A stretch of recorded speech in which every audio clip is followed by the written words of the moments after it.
Yeah, I'm about to fade away. Cause every time I wake up I feel like it's Monday. Something's going wrong with all the chemicals up in my brain. All of a sudden I don't look at anything the same. Привет, песеры, с вами Морж. Как вы знаете, в четверг 12 января Konami завезли нам новых игроков за номинальные контракты, плюс завезли матчпасс, где мы можем получить еще 2 игроков.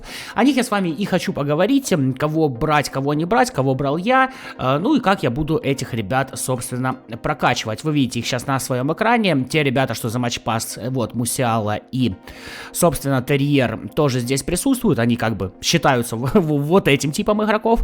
Также у нас есть еще вот клубные иконы, так сказать, которых можно брать за меньшее количество звезд.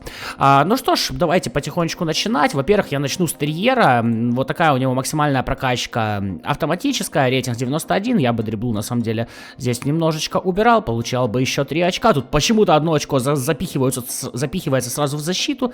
Я не совсем понимаю, почему. И, допустим, увеличивал бы ему, да, скорее всего... Хотя, да, 4 очка вот в корпус я бы ему впихивал, он бы так 91 оставался. Тут, скорее всего, вопрос к Konami, что, ребят, за 1000 золота вот этот игрок, ну, вы серьезно? Ну, как бы, вот что. Ну да, бежать, скорость ускорения более-менее неплохо. Пас не пойдет. Дрибла, ну, чуть лучше, да, чем желтенькая. То есть 79 было бы желтенькая. Умение атаковать, реализация, в принципе, неплохое. Тут игрок, судя по всему, заточен чисто под реализацию. Но нужен ли вам он? Я считаю, что не нужен. Я поэтому тоже сидел, почесал голову и, короче, матчпасс за 1000 я не взял. А вот Мусиала реально поинтереснее. 94-я аж карточка у него будет. Здесь, правда, не видно из-за их конченного цвета. И на автоматической прокачке рейтинг ему раскидывает вот так. Я сразу обращаю внимание на 12 аж в дриблу. Ну, типа, больше 8 закидывать, это уже расточительство очков, как по мне. Поэтому дриблинг мы уменьшаем. Вот. Но при этом хорошо бы ему добавить скорости, выносливости и силы удара, которой ему не хватает. Вот здесь вот делаем 8. Корпус. У него его нет. И у него его нет как такового. Прыгучести у него нет как таковой. Закидывать бессмысленно. Защита. Ну, с одной стороны, у него есть вовлеченность в защиту. С другой стороны, все у него там очень-очень хреново. По сути, я придерживаюсь, по крайней мере, такого мнения, что статы выше 90 качать не будем. Поэтому все-таки 3 очка мы еще закинем в дриблинг, чтобы было вот так 90, 91, 90. Красивенько. И 3 очка мы закинем в пас. Либо в пас, либо вот сюда, вот в скорость, в силу удара и выносливость. Наверное, даже сюда я бы добирал. Потому что сила удара у него не айс, выносливость у него не айс. Да и скорость тоже немножко не дотягивает. Ускорение 90 хорошо, вот скорость всего лишь 82. То есть, смотрите, мой Мусиала тоже бы получился 94, как и при автоматической прокачке. Но мне кажется, таким образом он лучше сбалансирован. Дальше идем то, что можно брать за номиналки. Буфонище. Мне просто дико нравится дизайн этой карточки. Вот прямо она такая сочно выглядит. Вот, ну и Буфон, конечно же, легенда футбола, поэтому его стоит брать.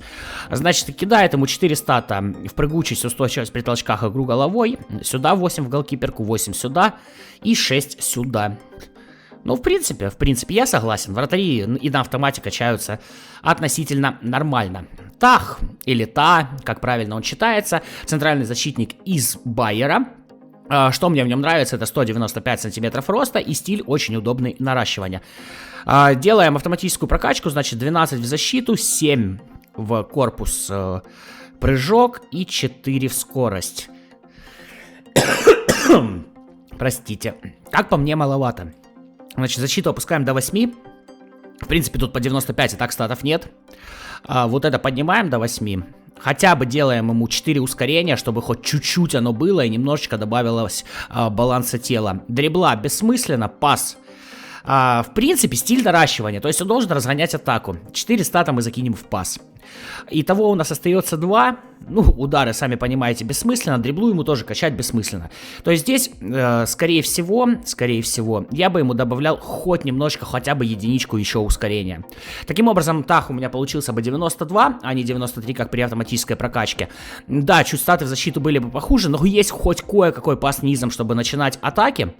Есть хоть кое-какое ускорение, потому что с ускорением 60, сами понимаете, стартовать он будет ой как проблематично. Дальше у нас Хави Симмонс, атакующий полузащитник, с отличным стилем атакующий полузащитник. 89 он на максимальной прокачке, и вот так вот разбрасываются статы на автомате. Давайте смотреть, куда не попали статы. Прыгучесть, устойчивость, тут их и так нет, ну и защита тоже, ее и так нет, сюда бессмысленно. Значит, ускорение хорошее. Скорость. Так, с дрибла, пас. Ну, в пасе лучше оставаться. Реализация. Знаете, я бы вот здесь вот убирал 4 эти очка с реализации, и вот так вот хотя бы выводил скорость до 6. Чтобы было сила удара 81, 86 ускорения, 80 скорости и 82 выносливости. Опять же, получается он у меня на единичку меньше, чем при автоматической прокачке, но мне кажется, реализация, она у него и так дерьмо. Ну вот реально дерьмо, штрафные вы точно за него бить не будете, подкрутка тоже не впечатляет. Эти 4 очка здесь ничего не дадут. А здесь мы хотя бы скорость до 80 дотянули. Далее, Кварцхелья. Тоже достаточно хайповый персонаж, и многие, я уверен, будут его брать.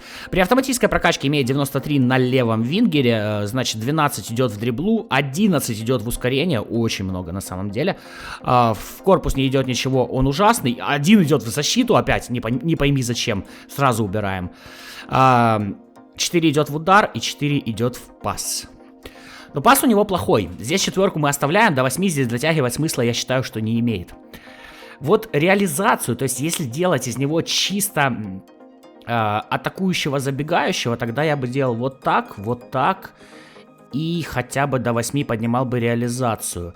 2 стата у меня сейчас остается, но допустим мы оставим их в пасе. Да, опять же получается 92, а не 93, но при этом присутствует реализация, это вот чисто левый вингер, который нацелен на ворота, а не на передачу. Классное ускорение, со скоростью все более-менее, баланс хороший, выносливость тоже пойдет. Дальше у нас Джезус, представитель моего любимого Арсенала. Значит, на максимальном уровне он имеет 96, 8 идет в удар, в пас не идет ничего, хотя можно было бы, по снизам все-таки. Дрибла кое-какая есть, 12 аж летит в ускорение, 5 скорость и 4 в корпус. 12 ускорения не дело. Давайте вот так вот поднимаем скорость, чтобы у него ускорение и скорость была 88-86. Умение атаковать 89 пойдет, 4 мы еще оставим в пас. Пусть по снизам хотя бы будет 73. И 2 стата можно еще либо единичку докинуть в пас, либо в дриблу, либо в, собственно, прыгучесть, игру головой. Давайте прыгучесть и игру головой мы поднимем до 5. Опять же, получается, он у меня 95-м, а не 96-м. Но при этом хоть какой-то пас будет присутствовать, потому что форвард тоже пасы отдает. Вот, и более-менее будет со скоростью, а не то, что класснейшее ускорение, но при этом хорошую скорость держать он не будет. То есть будет разгоняться быстро, но бежать не особо... разгоняться быстро и бежать не особо быстро, да. Вот такая тавтология. Ну и Педри, последняя у нас карточка, которая стоит внимания, я считаю, за номинальные контракты. Делаем максимальный уровень, сразу тут смотрим, что пасы ему в 11 аж накручивают. Единичку в удары сразу снимаем, тут паршивые варианты, оно ему не пригодится. Пас 11, дрибла... Аж 8, и при этом все за 90. Я бы вот 90 оставлял. 5 очков у меня свободных. Ускорение 5. А что 5? Потому что вот здесь. Пасы, наверное, вот так бы сделал. Вот так, до 7. То есть, чтобы 90, 90, 90. И у меня 16 очков свободных. Само собой, поднимал бы ему ускорение, что поднимет и умение атаковать, и баланс. Корпус поднимать смысла не имеет. Он у него... ужаснейший, просто ужаснейший. У меня есть 8 очков. По сути, я могу ему поднять удары. И на реализацию, если ставить его на атакующего полузащитника. Тут еще на 4 ему зачем-то запихивать защиту. В принципе, как центральному полузащитнику защита нужна. Поэтому давайте сделаем ему вот здесь вот 8, чтобы у него было относительно 72, 82, 74, 72. В конце концов, мы делаем центрального полузащитника с хорошей скоростью и ускорением для позиции. Отличный баланс и выносливость, отличная слабая нога. С дриблой все окей, пас низом великолепный, пас навесом чуть хуже. В атаке поддержит, в защите кое-что сможет. И опять же у меня получается карточка на единичку меньше рейтинга, чем, собственно, при автоматической прокачке. Но считаю, что такая прокачка лучше. В общем-то, пробежали мы по всем, кого я считаю отсюда интересным. Возможно, вы собираете какие-то из вот этих клубов, ну, может, вам что-то другое пригодится. Я, если честно, не собираю, и мне кажется, что это, ну, вообще, в этот раз за номинальные контракты нам выдали проходняк проходняковый. Пиши в комментариях, согласен ли ты с моей прокачкой или нет, с удовольствием почитаю. Ну, а на этом прощаюсь. Как всегда, Морж, как всегда, пока-пока.